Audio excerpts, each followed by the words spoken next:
नमस्ते दोस्तों, सभी को जय श्री राम। मेरी तरफ से और मेरे परिवार की तरफ से आप सभी को होली की बहुत बहुत बधाई एवं शुभकामनाएं। मैं ऋषिका आज आप लोग के सामने कहानी लेकर आई हूँ। कहानी का नाम है भक्त प्रहलाद। होली एक लोकप्रिय हिंदू त्योहार है जिसे वसंत ऋतु में रंग खेलकर मनाया जाता है।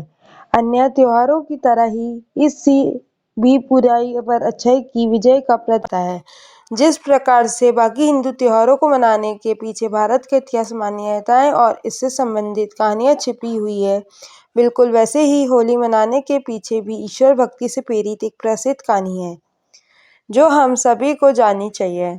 हमने इस कहानी को बच्चों के लिए विशेष इसलिए बताया है क्योंकि होलिका दहन की सुप्रसिद्ध कहानी प्रहलाद नामक एक बच्चे की है जो भगवान विष्णु का सच्चा भक्त था और उसकी सच्चाई निष्ठा के कारण ही भगवान विष्णु ने नरसिंह अवतार लिया था।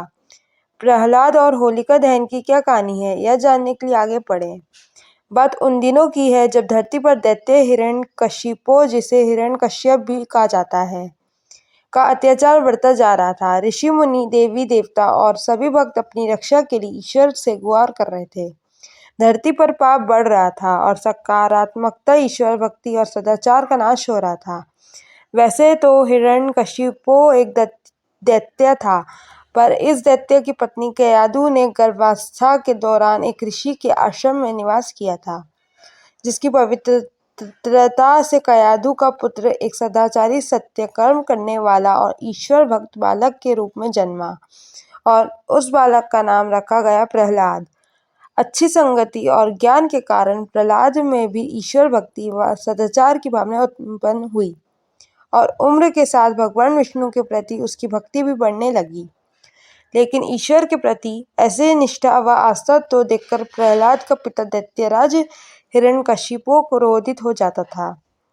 उसने प्रहलाद को विष्णु भक्ति के मार्ग से हटाने के लिए अनेक प्रयास किए, पर वह हर बार विफल नहीं हुआ। कई प्रयासों में विफल होने के बाद हिरण्यकशिपु ने अपने ही पुत्र को मृत्यु दंड देने का निर्णय लिया। इसी उद्देश्य से उसने अपनी बहन को बुलाया, जिसका नाम होलिका था, और उसे आदेश दिया कि वह प्रहलाद को लेकर जलती हुई चिता पर बैठ जाए। ऐसा कहा जाता है कि होलिका को कभी भी आग से न जलने का वरदान मिला था और इसलिए उसने दैत्यराज का आदेश स्वीकार कर लिया। हिरण्यकशिपु की योजना यही थी कि जब होलिका प्रहलाद को लेकर जलती हुई चिता पर बैठ जाएगी तो प्रहलाद उस अग्नि में जलकर नष्ट हो जाएगा, पर साथ ही उसके साथ विष्णु भगवान की भक्ति की खत्म हो जाएगी। पर सही कहा गया है कि जिस पर ईश्वर की कृपा है, जो भक्ति के मार्ग पर अग्रसर है, धर्मपरायण है, उसका विनाश कोई भी नहीं कर सकता। इसी विश्वास के साथ प्रहलाद ओम नमो भगवते वासुदेवाय नमः मंत्र का जाप करते हुए होलिका के साथ जलती हुई चिता में बैठ गया।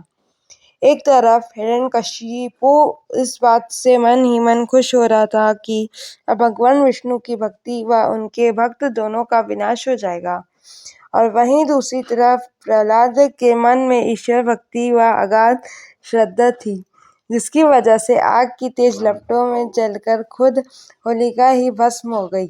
परंतु प्रहलाद को कोई भी हानि नहीं हुई और वह उस आग से भी बचकर बाहर आ गया। ईश्वर की असीम कृपा व प्रहलाद की सच्ची निष्ठा व भक्ति ने इस चमत्कार को साकार किया था। ऐसा माना जाता है कि तब से ही होलिका दहन की प्रथा शुरू हुई और बुराई पर अच्छाई की जीत का उत्सव मनाया जाने लगा। इस कहानी से हमें पता लगता है कि होली और होलिका दहन का महत्व क्या है और धुलेंडी यानी रंग खेलकर होली मनाने के एक दिन पहले होलिका दहन क्यों किया जाता है। नैतिक शिक्षा। प्रहलाद की इस कहानी से यह शिक्षा मिलती है कि धर्म, ईश्वर भक्ति व सदाचार के आगे कोई भी बुराई ज्यादा देर तक नहीं टिक पाती है। इसलिए हमें हमेशा सदाचार व सद्बुद्धि का अनुसरण करना चाहिए और ईश्वर पर विश्वास रखना चाहिए। सदैव प्रसन्न रहिए, जो प्राप्त है वही पर्याप्त है। धन्यवाद। जय हो, विजय हो।